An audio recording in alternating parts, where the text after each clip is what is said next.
নমস্কার, আরও একটা গুরুত্বপূর্ণ ইনফরমেটিভ ভিডিও নিয়ে চলে এলাম। আমরা দেখছেন আপনাদেরই প্রিয় বিশ্বস্ত চ্যানেল। বন্ধুরা, ডব্লিউবি কনস্টেবল 2024 নিয়োগের কেস হয়ে গেল। তোমরা সবাই জানো ডব্লিউবি কনস্টেবল 2024 এখানে মোটামুটি যারা রিটেন এক্সাম পাস করেছো তাদের মাঠ কমপ্লিট হয়ে গেছে। মার্চ শেষে আজ থেকেই হচ্ছে তোমাদের ইন্টারভিউ প্রক্রিয়া চলছে। কিন্তু একটা খবর পাওয়া যাচ্ছে ডব্লিউবি কনস্টেবল 2024 নিয়োগে কেস করা হয়েছে হাইকোর্টের প্রশ্নের মুখে। কনস্টেবল নিয়োগ কী আপডেট উঠে আসছে আজ এই প্রতিবেদনে বলে দেবো।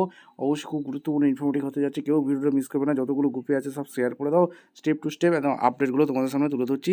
এবং চ্যানেলে ফার্স্ট টাইমে থাকলে চ্যানেলটাকে লাইক, শেয়ার, সাবস্ক্রাইব করে বেল আইকনটা টিপে রাখতে হবে এরকম গুরুত্বপূর্ণ নোটিফিকেশানগুলো পাওয়ার জন্য।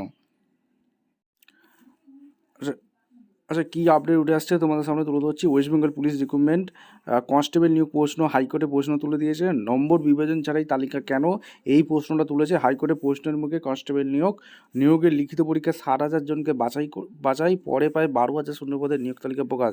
নম্বর বিভাজন ও ক্যাটাগরি ভিত্তিকার তালিকা নেই কেন, এইটাই প্রশ্ন তুলে দিয়েছে কলকাতা হাইকোর্ট।